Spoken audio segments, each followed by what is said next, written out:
বন্ধুরা, আরও একটি নতুন ভিডিওতে সবাইকে স্বাগত জানাই। আজকে আমরা এই ভিডিওতে গুরুত্বপূর্ণ 5টি রিজনিং নিয়ে আলোচনা করব, যেগুলি তোমাদের WBP, KP, constable, SSC, GD, RRB, NTPC সব ধরনের পরীক্ষার জন্য কিন্তু খুবই গুরুত্বপূর্ণ হতে চলেছে।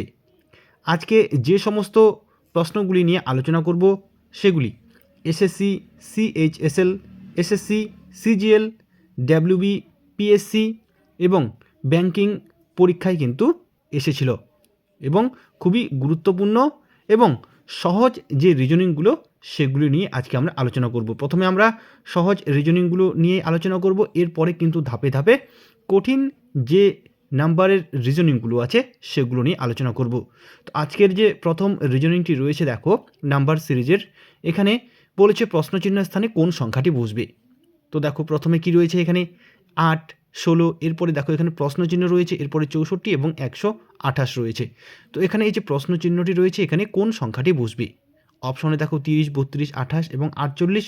তাহলে চলো আমরা সমাধান করে দেখে নিই কোন সংখ্যাটি এখানে বসবে। খুবই একটি কিন্তু সহজ রিজনিং।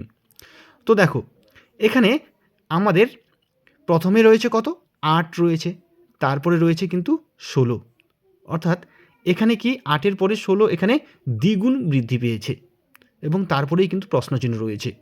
এবং তারপরের সংখ্যাটি দেখো 64 এবং তারপরে 128। এবারে এখানে যদি তোমরা লক্ষ্য করো, দেখো 64 এবং 128, এই 64-র দ্বিগুণ সংখ্যা হলো কিন্তু 128। তাহলে এখানে আমাদের প্রশ্নচিহ্ন স্থানে কোন সংখ্যাটি বসবে। তো দেখো আমরা যদি পরপর দ্বিগুণ সংখ্যা করি তাহলে কি দাঁড়াচ্ছে। তাহলে প্রথমে তো 8 দুগুণে 16 হলো, এবারে 16 দুগুণে কত হবে, 16 দুগুণে 32, অর্থাৎ এখানে প্রশ্নচিহ্ন স্থানে কিন্তু 32 সংখ্যাটি আমাদের আপাতত বসছে। তো এখানে যদি প্রশ্নচিহ্ন স্থানে 32 বসে, তাহলে 32-এর দ্বিগুণ সংখ্যা আমরা এবারে দেখব। 32-এর দ্বিগুণ সংখ্যা কত, 32-এর দ্বিগুণ সংখ্যা হলো 32 দুগুণে 64 এবং 64-র দ্বিগুণ সংখ্যা 128, অর্থাৎ পর কিন্তু সংখ্যাগুলি দ্বিগুণ বৃদ্ধি পেল। তাহলে এখানে প্রশ্নচিহ্ন স্থানে কিন্তু অবশ্যই 32 সংখ্যাটি বসবে। তাহলে দেখো অপশন বিতে রয়েছে 32, অর্থাৎ অপশন বি হবে এই প্রশ্নের সঠিক উত্তর। তাহলে প্রশ্নচিহ্ন স্থানে 32 সংখ্যাটি বসবে। তো চলো খুবই সহজভাবে এই যে নাম্বার সিরিজের রিজনিংগুলো রয়েছে আমরা করতে পারবো। পরেরটি দেখে নিই কী রয়েছে। এবারে এখানে দেখো সংখ্যাগুলি রয়েছে 23, 28, 34, 41, 49 এবং তারপরে প্রশ্নচিহ্ন রয়েছে। তো এই প্রশ্নচিহ্ন স্থানে কোন সংখ্যাটি বসবে। খুবই কিন্তু একটি সহজ রিজনিং, সবাই এই রিজনিংটি করতে পারবে। তো এখানে দেখো আমাদের 23-এর পরে 28, তারপরে 34, 41, 49, অর্থাৎ এখানে বৃদ্ধি পেয়েছে। এবং এখানে কিভাবে বৃদ্ধি পেয়েছে, দেখো 23 তারপরে 28 রয়েছে, অর্থাৎ এখানে বৃদ্ধি পেয়েছে 5। এবং তারপরে দেখো 28-এর পরে রয়েছে 34, এখানে কত বৃদ্ধি পেয়েছে, এখানে বৃদ্ধি পেয়েছে 6, ঠিক আছে। এবং তারপরে 34 থেকে 41 কত বৃদ্ধি পেয়েছে, 7 বৃদ্ধি পেয়েছে। তারপরে 41 থেকে 49 আমাদের 8 বৃদ্ধি পেয়েছে। তো এখানে দেখো লক্ষ্য করো, প্রথমে 5, তারপরে 6, তারপরে 7, তারপরে 8 বৃদ্ধি পেয়েছে। তাহলে এখানে কত বৃদ্ধি পাবে, অবশ্যই 9 বৃদ্ধি পাবে। তাহলে প্রথমে 5, তারপরে 6, তারপরে 7, তারপরে 8 বৃদ্ধি পেয়েছে, এবারে 9 বৃদ্ধি পাবে।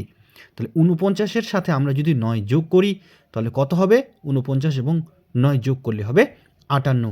তাহলে কোন অপশনে 58 রয়েছে, অপশন ডিতে 58 রয়েছে, অর্থাৎ অপশন ডি হবে এই প্রশ্নের সঠিক উত্তর। তাহলে খুব সহজে কিন্তু আমরা এগুলো করতে পারবো।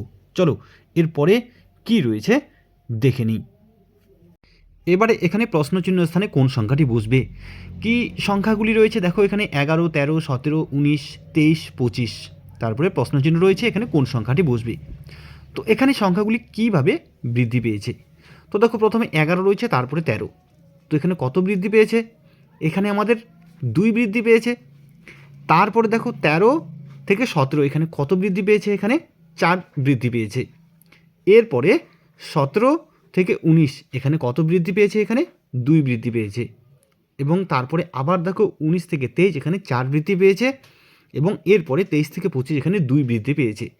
তাহলে এখানে বৃদ্ধির হারটি কেমন, এখানে দেখো প্রথমে 2 বৃদ্ধি পাচ্ছে এবং তারপরে 4 বৃদ্ধি পাচ্ছে এবং এভাবে ক্রমান্বয়ে কিন্তু বৃদ্ধি পাচ্ছে, প্রথমে 2 তারপরে 4। তো এখানে তাহলে আমাদের কত বৃদ্ধি পাবে দেখো, তাহলে এখানে 23 থেকে 25 2 বৃদ্ধি পেয়েছে, তাহলে 25 থেকে আমাদের এখানে এবারে 4 বৃদ্ধি পাবে। তাহলে 25-এর সাথে 4 যদি আমরা যোগ করি কত হবে, 25 4 29 হবে। অর্থাৎ এখানে প্রশ্নচিহ্ন স্থানে কিন্তু 29 সংখ্যাটি বসবে। তাহলে কোন অপশনে 29 রয়েছে, দেখো অপশন এতে কিন্তু 29 রয়েছে। তাহলে অপশন এ হবে এই প্রশ্নের সঠিক উত্তর। তাই আমরা এখানে অপশন এ চুজ করব। চলো পরেরটি কী রয়েছে দেখে নিই। এবারে এখানে এই সংখ্যা সিরিজের শূন্যস্থানে কোন সংখ্যাটি বসবে। এখানে কি রয়েছে দেখো, 5 11 17 25 33 এবং 43। তারপরে শূন্যস্থান রয়েছে, এখানে কোন সংখ্যাটি বসবে। তো দেখো এখানে আমাদের 5 থেকে 11 কত বৃদ্ধি পেয়েছে, এখানে 6 বৃদ্ধি পেয়েছে। এরপরে 11 থেকে 17 এখানে কত বৃদ্ধি পেয়েছে, এখানেও কিন্তু 6 বৃদ্ধি পেয়েছে। এবং এরপরে 17 থেকে 25 কত বৃদ্ধি পেয়েছে, এখানে আমাদের 8 বৃদ্ধি পেয়েছে। এবং তারপরে 25 থেকে 33 এখানেও 8 বৃদ্ধি পেয়েছে। তাহলে প্রথমে আমাদের 6 এবং 6 বৃদ্ধি পেল, তারপরে কিন্তু আমাদের 8 8 করে বৃদ্ধি পেল। এবারে দেখি আমরা 33 থেকে 43 কত বৃদ্ধি পেয়েছে। এখানে 33 থেকে 43 কিন্তু 10 বৃদ্ধি পেয়েছে। তাহলে প্রথম দুইবার 6 6 করে বৃদ্ধি পেয়েছে, তারপরে 8 8 করে বৃদ্ধি পেয়েছে, এবারে কিন্তু 10 বৃদ্ধি পেল। তাহলে অবশ্যই কিন্তু এবারও আমাদের 10 বৃদ্ধি পাবে। খুবই একটি সহজ রিজনিং। তাহলে এবারে 43-এর সাথে যদি আমরা 10 যোগ করি তাহলে কত হবে, 43-এর সাথে আমরা যদি 10 যোগ করি তাহলে হবে 53। অর্থাৎ এই প্রশ্ন চিহ্ন স্থানে 53 সংখ্যাটি বসবে। অপশন ডি হবে এই প্রশ্নের সঠিক উত্তর। পরেরটি দেখো কি রয়েছে। এবারে এখানে প্রশ্ন চিহ্ন স্থানে কোন সংখ্যাটি বসবে। প্রথমে 97, তারপরে 90, তারপরে 76, তারপরে 55 রয়েছে। এখানে প্রশ্ন চিহ্ন স্থানে কোন সংখ্যাটি বসবে। এখানে দেখো এবারে আমাদের কিন্তু 97, তারপরে 90, অর্থাৎ এখানে কিন্তু আমাদের মাইনাস হয়েছে, অর্থাৎ সংখ্যা কিন্তু এখানে কমে গিয়েছে। তো 97 থেকে 90 এখানে আমাদের দেখো কত কমেছে, এখানে আমাদের কিন্তু 7 কমেছে। এবারে তারপরে দেখো 90 থেকে 76 হয়েছে, এখানে কত কমেছে, এখানে 90 থেকে 76 এখানে কিন্তু আমাদের 14 কমেছে।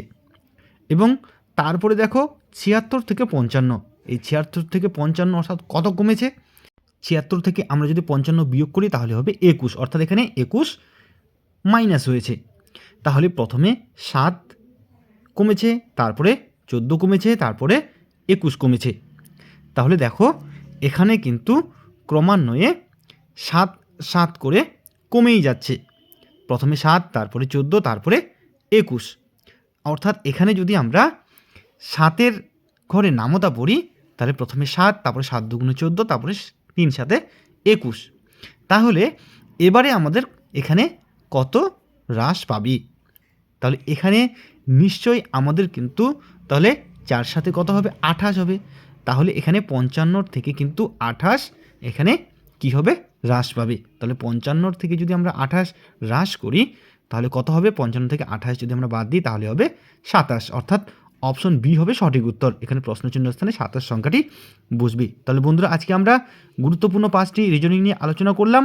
আশা করি ভিডিওটি তোমাদের উপকারে আসবে। যদি ভালো লাগে অবশ্যই লাইক, কমেন্ট ও শেয়ার করবে। আজকে এ পর্যন্তই, ধন্যবাদ।